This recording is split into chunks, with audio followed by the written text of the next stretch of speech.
Our next guest is someone who I suspect does not need much of an introduction. Alexandria Ocasio-Cortez.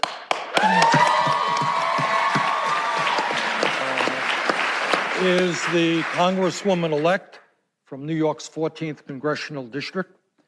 She is a bold progressive fighting for a Green New Deal and for other legislation, not only in terms of the environment, but in all areas. They're going to protect ordinary people against the greed of big money. So, Alexandria, we're delighted that you're joining us this evening. Let me start off with a pretty simple question.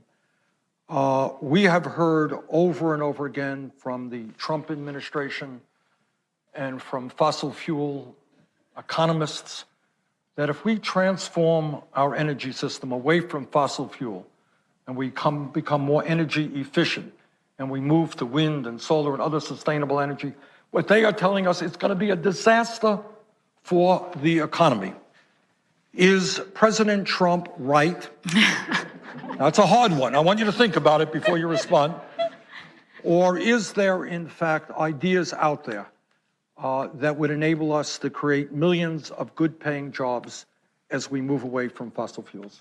It's unsurprising that the response to any bold proposal that we have is to incite fear. To incite fear of loss, to incite fear of others, to incite fear of our future. But the only way we are going to get out of this situation is by choosing to be courageous. That's the only way we're going to get out of this. And first of all, it's just plain wrong. The idea that we're going to somehow lose economic activity, as a matter of fact, it's not just possible that we will create jobs and economic activity by transitioning to renewable energy, but it's inevitable that we are going to create jobs. It's inevitable that we're going to create industry, and it's inevitable that we can use the transition to 100% renewable energy as the vehicle to truly deliver and establish economic, social, and racial justice in the United States of America. That is our proposal, and that is what we are here to do, because in the depths of darkness, in the depths of despair, which what we last saw, when we think about where we were when the New Deal was established, we were a nation in depression, in Great Depression. We were a nation on the brink of war. We saw the rise of fascism creeping across in Europe. And no one would thought that a nation so poor, so scarce, and so in such dire straits as we were in that time could pursue such a bold economic agenda. But we chose to do it anyway. We had the courage to do it anyway. And that is what this moment demands of us right now. That's what we have to do. This is going to be the great society, the moonshot, the civil rights movement of our generation. That is the scale. That is the scale of the ambition that this movement is going to require.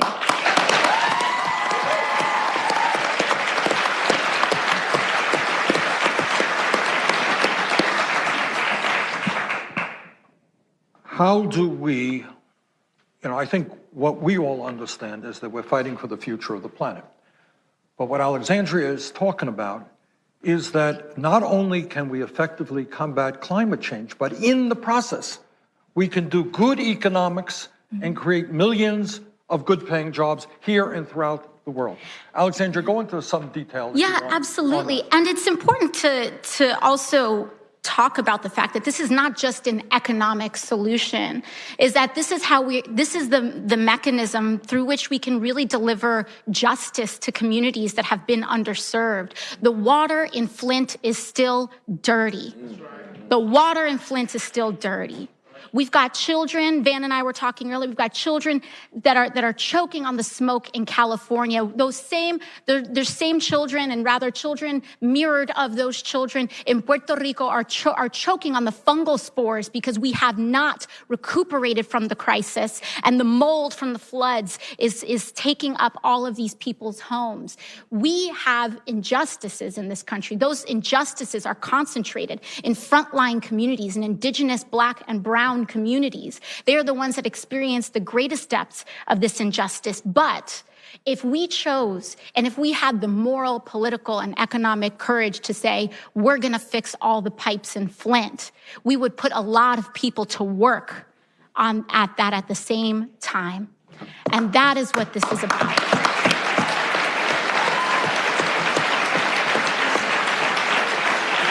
Van should ask the first question here, because Van literally wrote the book 10 years ago on the kind of green collar economy and green jobs and things. Ben? Well, first of all, it just brings tears to your eyes to hear you.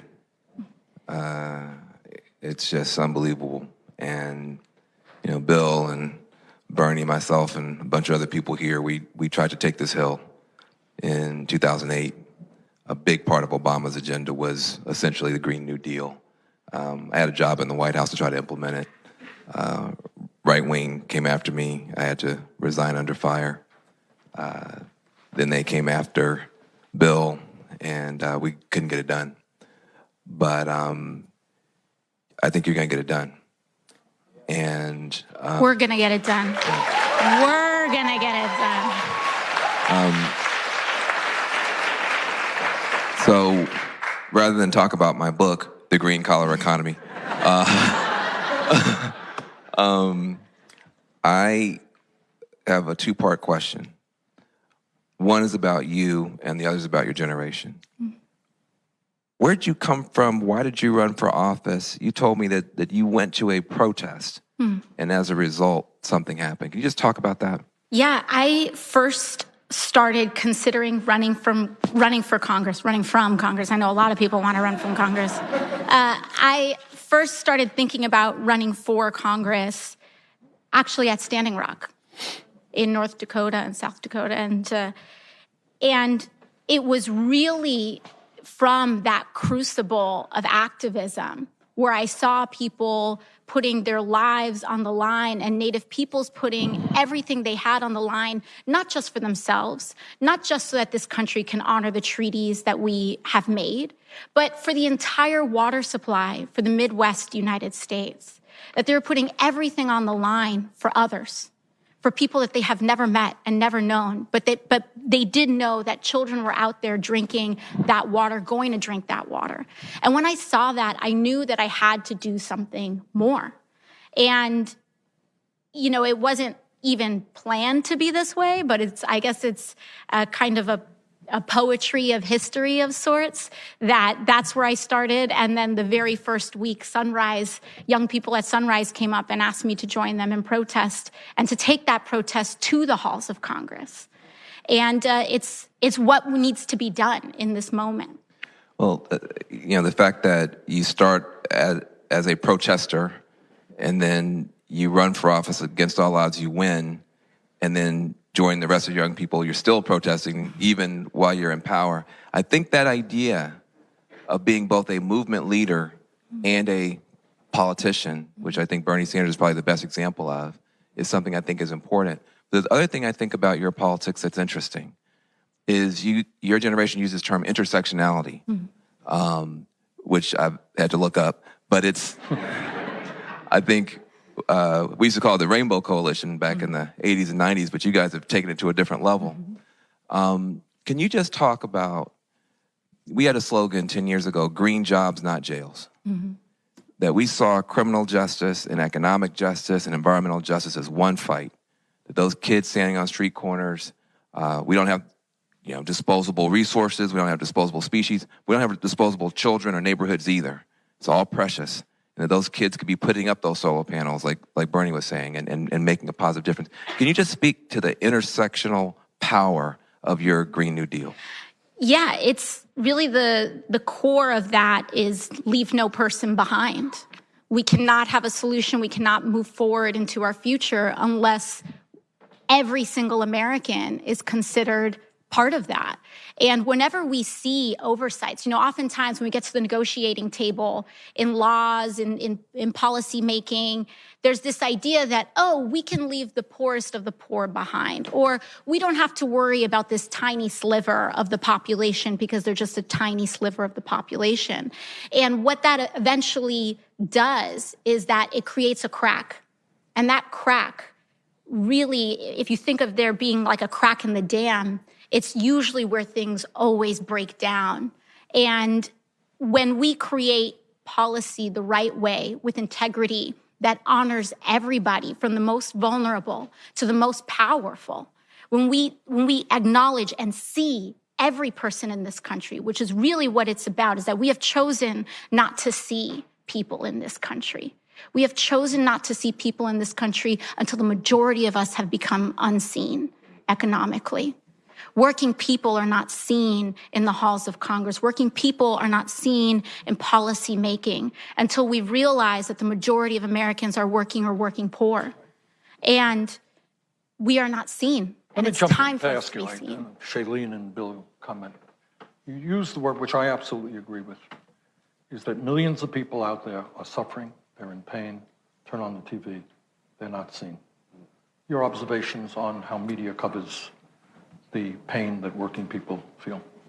I mean, I think it's through that negligence in how we cover working people. We think of, you look at this idea. I mean, I think it's funny, and I think it's been this kind of interesting puzzle in how media, and especially, right-wing media, but all media sometimes even treats me, because in our journey, I am a working person that won a seat against all odds. We were outspent $4 million, and I had $300,000 in the bank, all in small dollar contributions.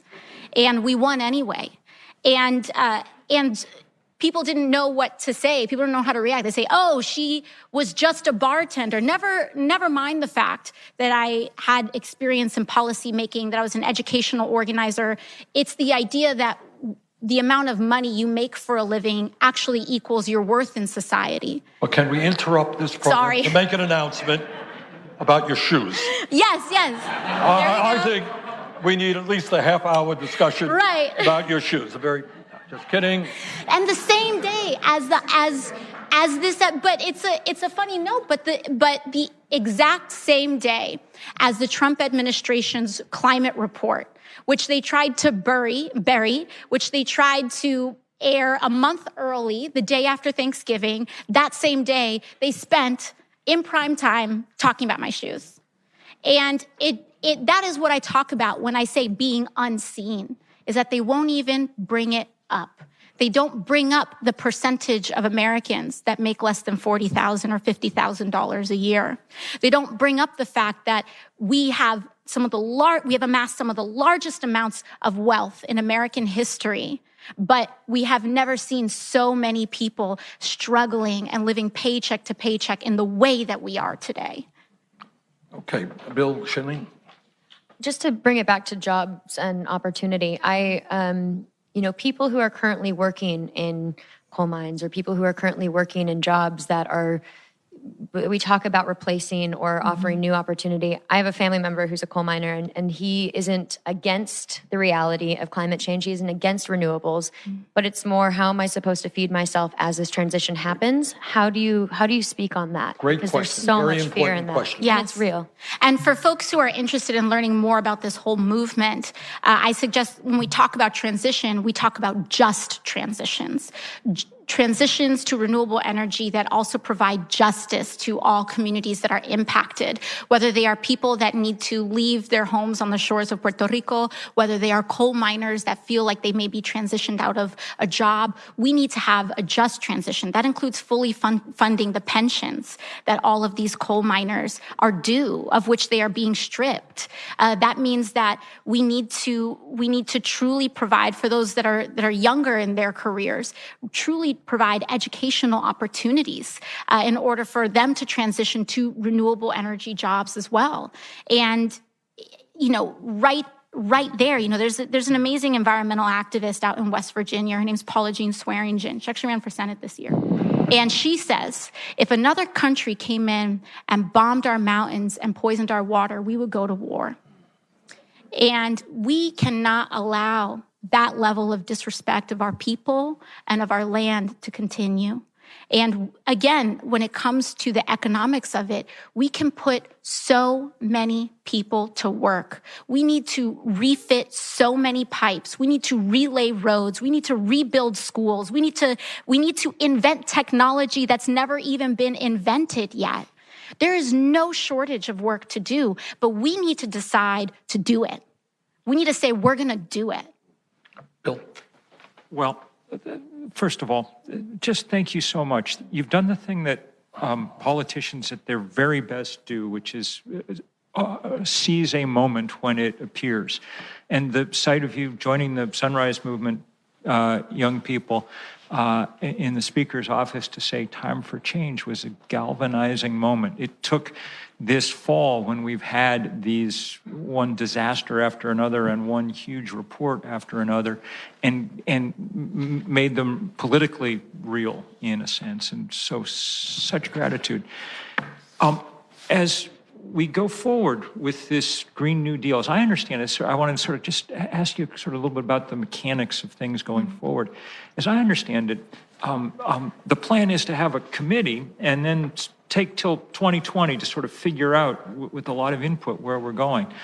So over the last 10 or 12 years, climate movements learned a lot of lessons about climate justice. In the Midwest, people have learned about how important stopping eminent domain for private gain would be. Across North America, we've learned how important tribal sovereignty is to these fights.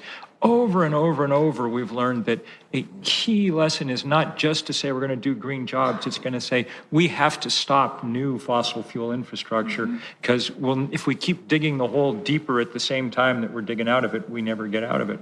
So what's the sort of mechanism in your mind over the next couple of years for people to take those lessons and those concerns and help make them into this policy that maybe after the 2020 elections we'll be able to really do something with? Absolutely. Well, the good news is that we're not starting from scratch. There's so many people like Van, like Senator Merkley, who had established the select committee when he was in the House, a previous select committee. There's a lot of legislation that has been drafted to already start addressing some of these smaller issues, just transitions in coal, whether it's our energy infrastructure, whether it's battery, when we're looking at battery grids and so on. There's a lot of work that has already been done, but it needs to be consolidated and brought under the tent of a Green New Deal. And when we try to solve this issue piecemeal, we are not going to get it solved in time. That's why we are asking for this really great, ambitious, singular plan. And that is why I believe that the progressive movement is the only movement that has answers right now. We're the only ones that are drawing from the lessons of history, from Franklin Delano Roosevelt, from some of the most ambitious projects that we have pursued in American history. And that truly, again, is the scale that it's going to take. So, I think that there's so much work that has been done, and there's some outlying questions, especially when it comes to investment in technologies. When we as a public choose to invest in when we as a public choose to invest in new technologies, we deserve a return on that investment.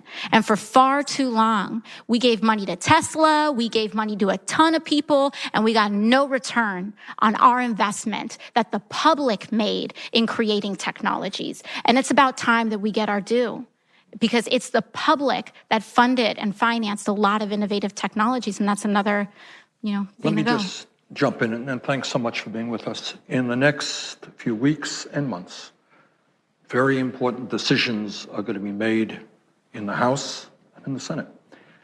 The truth of the matter is that the American people, in my view, understand the moral imperative of combating climate change for our kids and grandchildren, and they increasingly understand that we can create millions of jobs as we do that. So I would hope that everybody who has heard Alexandria tonight, she can't do it alone. The other good people in the House can't do it alone. We need millions of people to stand up and tell the Congress, hey, stop worrying about the fossil fuel industry. Start worrying about our kids and our grandchildren. Alexandria, thanks so much. On the go? Don't worry, we got you covered. You can still listen to TYT at our new podcast network. Find us on Apple Podcasts, the Google Play Store, or at tyt.com/podcast.